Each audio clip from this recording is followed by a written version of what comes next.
You know who showed me that is Alex Pereira. That hacky sack thing, where like you're bending your knee upwards. You know what I mean? To check it? Yeah, well, you don't even check it. You just kind of like relax your leg and lift it up. He's like, instead of checking it, it's like if you check it, it still hurts you. For sure. But he just lifts his leg up. He just goes heel to knee on the opposite side. And so like a hacky sack. Right. I've seen guys take thigh leg kicks like that. Yeah. Kind of let it swing a little. But he doesn't calf. So it's like he sees it coming. Instead of doing that, stepping out and checking. He's just like a regular stat, hitting different tonight. That energy unmistakable. Yeah, that's it.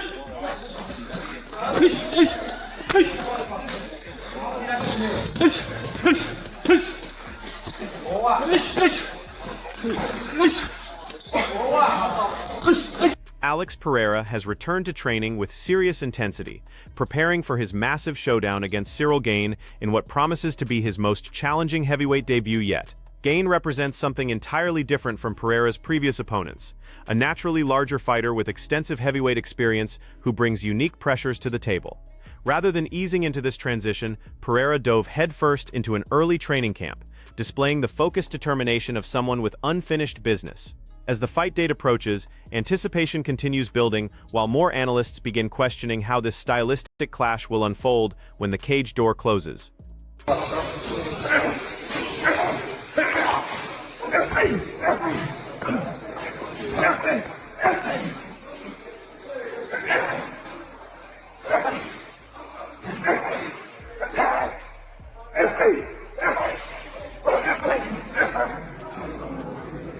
Michael Bisping offered his analysis of the situation, noting that Alex has visibly added muscle mass while examining the implications of this physical transformation. Additional weight can certainly improve punch absorption and potentially increase striking power, but these benefits come with significant trade-offs. Extra bulk often reduces mobility, compromises movement fluidity, and accelerates fatigue during extended exchanges, which is precisely why Bisping emphasizes a crucial factor. Pereira remains completely untested at heavyweight level, and when comparing him to Gane, you're witnessing two vastly different physical compositions. Gane represents a natural heavyweight with superior size, division comfort, and anatomical advantages that Pereira simply hasn't developed yet. Yes, you will be heavier, you'll probably absorb a shot a little better, and when you land your own punches, there'll be a bit more weight behind it, so you might, in fact, generate a little bit more power. But still, these are the pros and cons about moving up to heavyweight. Tem barrigudinho agora, mas já vai ver transformação, vai ser uma máquina. This is why probably he's never been a heavyweight before, because he's not a heavyweight guy. When you look at real heavyweights, Ciryl Gane, his opponent, that is a real heavyweight. My God, the man's massive. He's absolutely gigantic, like 6'5", absolutely ripped. Bisping's deeper analysis focuses intensely on how these physical disparities could manifest once they engage inside the octagon. He predicts Gane will likely possess both size and speed advantages, creating an unusual scenario that Pereira has never encountered before. This fundamental shift disrupts established patterns and presents genuine challenges heading into fight night. Bisping also emphasizes Gane's striking mechanics and footwork, clarifying that this heavyweight doesn't conform to typical division stereotypes. Gane demonstrates fluid movement, technical precision, and striking sharpness uncommon for his weight class, making him dangerous through skill rather than just power. Pereira now faces not merely brute force but a heavyweight capable of smooth cage navigation while maintaining knockout threat, a combination that demands complete preparation. Sport is, and that's why you can't take it easy on people. But anyway, Alex Pereira walking around now probably about 245, 250 pounds. It's a far cry from the big old heavyweights like a Tom Aspinall that weighs in around 255, something like that, and is in, pretty good shape. He's not as ripped as, let's say, a Ciryl Gane. I think he's around 260. He's going to be the bigger man against Pereira. He's going to be the, I'll hesitate to say it, but probably the faster man against Pereira. He's used to taking heavier shots and he's used to landing bigger shots. Is he a better kickboxer than Pereira? Technically on the feet, in terms of his movement, yes, for sure. Look at the head movement that he had against Tom Aspinall. Look at the speed of the shot. And that's another thing that Pereira's going to have to be careful of.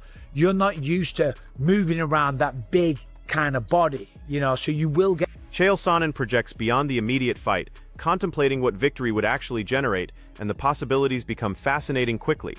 The logical progression leads toward Tom Aspinall for undisputed championship gold, but Chael questions whether that scenario can realistically materialize. He directly addresses Aspinall's uncertain status, citing injury concerns, contractual complications, and backstage turmoil, emphasizing that nothing remains guaranteed currently. Then he presents an intriguing possibility that captures attention immediately. Chael suggests Pereira might receive undisputed championship elevation without additional combat, which initially sounds absurd until he references similar historical precedents within the sport. Is me. So I get that I need to come off that. I get that that's a battle that I'm not going to win. But that's okay, because we're just guessing what happens if he wins. So then we could guess that he's going to fight for the undisputed belt. We would guess that that is going to be against Tom. I haven't heard from Tom in any capacity. What should I make of that? Tom's advisor, public new manager, has come out and said, I advised Tom to not fight in the UFC under the contract that you have. So I guess that would leave an option that Tom would get a new contract, but that would be very, very difficult to believe is going to happen. So if Pereira is to beat Ciryl, can we trust that Pereira would draw into Tom? Chael examines the heavyweight division's broader landscape, analyzing realistic opportunities currently available for consideration. Jon Jones consistently emerges in discussions, but Chael addresses this directly without ambiguity. He sees zero scenarios where Jones returns specifically to fight Gane again for championship gold, believing Pereira's victory represents the only path keeping that dream alive. Should Gane emerge victorious, Chael considers that door permanently closed without debate or reconsideration. However, if Pereira succeeds, possibilities suddenly reignite with renewed potential. Jon Jones returning for something monumental remains viable, breathing with possibility, and that alone amplifies pressure surrounding this critical matchup. Tom is also out. Got the eye injury and it hasn't been perfectly clear when he's coming back. So what if he doesn't? Do we elevate Pereira to undisputed champion? Yes. In some period of time, yes, that is what we do. But at that point, would he then achieve champ status with no asterisks? Even though he hadn't gone in there, fought for it, and or defended it, he would have it via press release. Would that count? I think so. Yes, I think that would count. There's a number of ways to become world champion, and press release when you're the interim champion and being elevated to undisputed has historically been one of those ways. But who would he fight? And we could always have the fantasy of Jon Jones. We could always have that fantasy. Pereira winning at the White House would preserve that fantasy. James Lynch analyzed the physical dynamics of this contest, arguing that the size disparity might not be as dramatic as initial observations suggest. Pereira already carries massive frame dimensions, and Lynch noted he's maintained weight close to heavyweight standards anyway, making this jump less surprising than appearances indicate. Their height measurements remain virtually identical, while reach differences prove barely measurable statistically. Lynch highlighted Pereira's finishing ability, which has fueled his multi-division dominance consistently throughout his career. This fighter can end contests instantly at any moment, though Gane introduces completely different energy into competition. His approach emphasizes technical sharpness, calculated precision, and methodical execution, meaning this battle transcends pure power to become precision versus explosive danger, intensifying the overall atmosphere. Soon. So you know what the interesting thing here with Pereira and Gane is, because you think that Gane's going to be much bigger, being the heavyweight and all that. If you look at Pereira here, he's 6'4" with a 79-inch reach. Ciryl Gane will be taller. Actually, no, he's not taller. They have their exact same height. Reach advantage does go to Gane, but not by much, 81 to 79. So I'm really curious to see how this looks. Of course, we saw the video on social media the other day with Alex Pereira weighing around 243 pounds. So I don't think it's going to be, much of a thing as far as, the size and strength difference in this fight. Obviously, Gane's got to be, stronger, you would think, because he's been more of a mainstay in the weight class. He's not cutting weight or anything like that. So Gane would have that advantage, but I'm curious to see if Pereira can do it. I don't remember the last time a, UFC champion has gone up 3 weight classes and had success.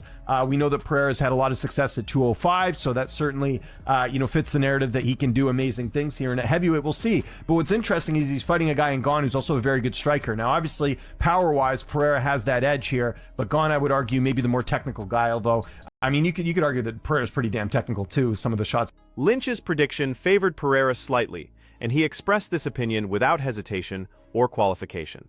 He referenced Pereira's consistent performance in crucial moments repeatedly, demonstrating championship-level capability across multiple weight divisions successfully. Despite heavyweight transition representing serious advancement, Lynch believes Pereira possesses fight-ending power capable of changing everything across 5 complete rounds if opportunities present themselves.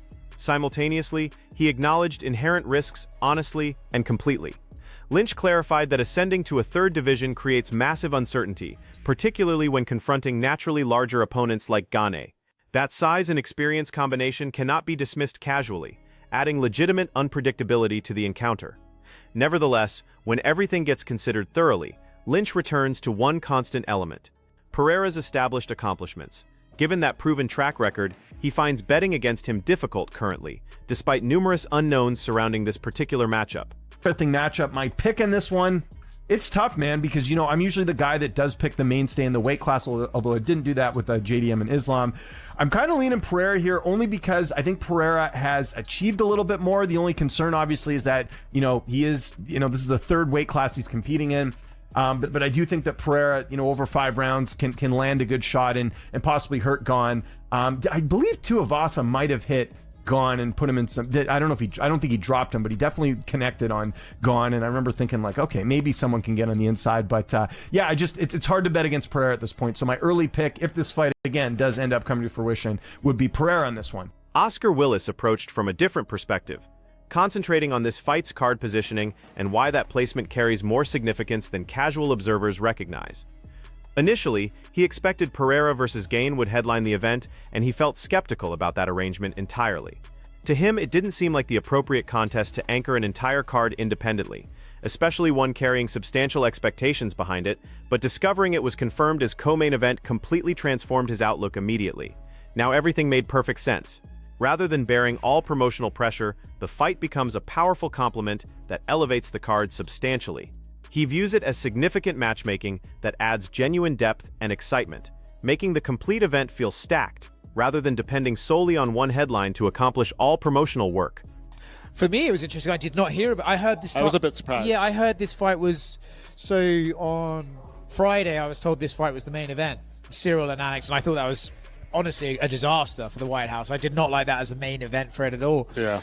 And then it seemed like it wasn't on the card at all. And then it was suddenly the co-main. I was surprised by it. And I thought that was a fantastic addition. Like having it as the co-main, I think makes the card. To be honest, it's like the extra fight. I saw Ariel Helwani today. Like to have Ilia Topuria and Alex Pereira on the same card is actually a massive deal in today's. Willis also focuses on what this contest could accomplish for Pereira's career trajectory, recognizing the enormous stakes involved completely.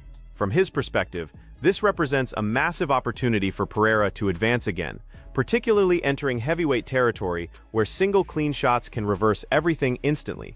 If Pereira enters successfully and scores a knockout against someone like Gane, that highlight reel moment could skyrocket his popularity exponentially and establish him on an entirely new competitive level, though he doesn't overlook potential downsides whatsoever. He clarifies that this fight might not unfold according to fan expectations or mental imagery. If Gane utilizes his size advantages, maintains smooth movement patterns, and incorporates control elements, the pace could decelerate rapidly. That tactical approach could extend the fight into challenging territories, and Pereira might not generate those explosive moments everyone anticipates eagerly, which transforms the entire matchup dynamics. You know, it's really intriguing. It's like potentially like this could be, and I think I know which way the UFC would like this to go. This could be a phenomenal superstar-making crowning moment for Alex Pereira. If he goes and knocks out Ciryl Gane, like first or second round, it's like, holy smokes, this guy might be the GOAT. If Ciryl Gane tip-taps his way around for 25 minutes, or heaven forbid, takes Alex down and is the bigger man, just lays on him for 25 minutes, it could be a fucking disaster, to be honest. Yeah, I mean, I wonder if Ciryl Gane's good enough on the ground to finish Alex Pereira, potentially. And he's still got that power. I mean, who knows? He could knock him out. I know Ciryl Gane doesn't have like the craziest one-punch power in heavyweight terms, but he's going to be the naturally bigger guy. There's going to be a lot of those flicky calf kicks for these two guys. There's going to be a lot of that in this fight. And I do think it's a great style matchup for Pereira. Like, he is definitely, and I want to say this carefully and respectfully, but like the most skilled guy that Gane has probably fought. Like, obviously we're talking about Joe. Yeah, that's what I hear about consistently. You know, at minimum expectations. It's not heavyweights that are like slower and all this stuff. Like, his technique and the striking is obviously on. MMA Guru identifies something amusing yet accurate regarding Ciryl Gane's career pattern. He consistently discovers pathways back into major title contention repeatedly throughout his professional journey.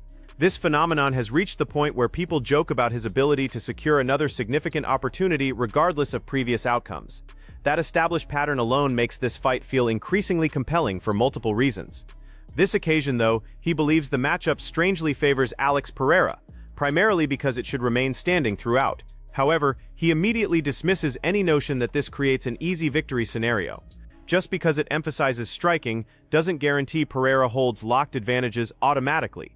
Gane presents a completely different challenge through his movement style, particularly impressive for heavyweight standards, and that's where complications arise. He emphasizes how Gane feels comfortable fighting while retreating, staying mobile on his feet, instead of planting and exchanging shots directly. He avoids standing stationary and trading punch combinations. He maintains mobility, creates striking angles, and makes landing clean shots significantly harder, which could frustrate Pereira if he cannot cut off properly. But yeah, Ciryl Gane, people are talking about this. The infinite title shot glitch. That is He's sick. back again. He's fighting back. for the heavyweight title. Bro, it is weird to be I mean, I feel like it. Yeah, I mean, Alex had an opportunity to become a 3-time world champion, weight class world champion, whatever, against Ciryl Gane. It's almost perfect for the UFC, for Pereira's story. Like, to move, like, it's a kickboxing fight with 4-ounce gloves on in the heavyweight division. Like, that's what it's gonna be. Yeah. I mean, Tom Aspinall versus Pereira, that's a sick fight too, but I don't know. So, hey, Ciryl Gane looked good in that fight against Tom. He was jabbing, he was sticking and moving, he was finger in the iron and moving, and he looked pretty good while the fight was happening. So. And he's very good on the back foot as well, which is important against Pereira when he pressures you. And so this is going to be tricky. Like, I'd say Ciryl Gane has better footwork and movement and pop and move technique than like Jamal Hill. Yeah, so he represents a rare heavyweight that possesses genuine movement skills like smaller fighters.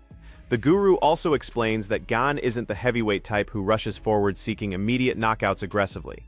Instead, he fights at more controlled, measured tempos, building everything systematically through movement and sharp jabbing rather than forcing chaotic exchanges early. That alone distinguishes him from numerous heavyweights who depend on early chaos for success. Because of that patient approach, the opening round might not resemble what fans expect from heavyweight competition at all. Rather than complete warfare, it could prove slower, more tactical, and significantly more calculated than people prepare themselves for mentally. Against someone like Pereira, that kind of patience can completely alter early fight dynamics substantially. If Gane controls pacing and maintains calm composure, it could disrupt Pereira's rhythm and postpone those explosive moments everyone waits to witness eagerly. Ew, absolutely not acceptable. You're absolutely right. The thing is with Ciryl Gane is he's never really knocked someone out in round 1 for a heavyweight. And I think for Pereira, you need someone who's going to, like, watch out. He could, like, that's where Tom Aspinall's interesting to fight Pereira, because he could shoot a takedown and get him down, or knock him out in the first round with a big punch. This fight represents An honestly wild stylistic matchup when you examine it thoroughly and completely. Alex Pereira is ascending once more, attempting to prove his knockout power can translate effectively even against legitimate heavyweights, and that represents a massive statement to make publicly. On the opposite side, Ciryl Gane differs completely from typical heavyweights who simply stand stationary and swing desperately for finishing shots. He stays light on his feet consistently, operates behind sharp jabbing, and fights with serious patience levels, which completely transforms this matchup's dynamic elements. That stylistic contrast explains exactly why this fight feels so unpredictable currently and moving forward. If Pereira discovers that opening and connects cleanly, it could end instantly without question or doubt.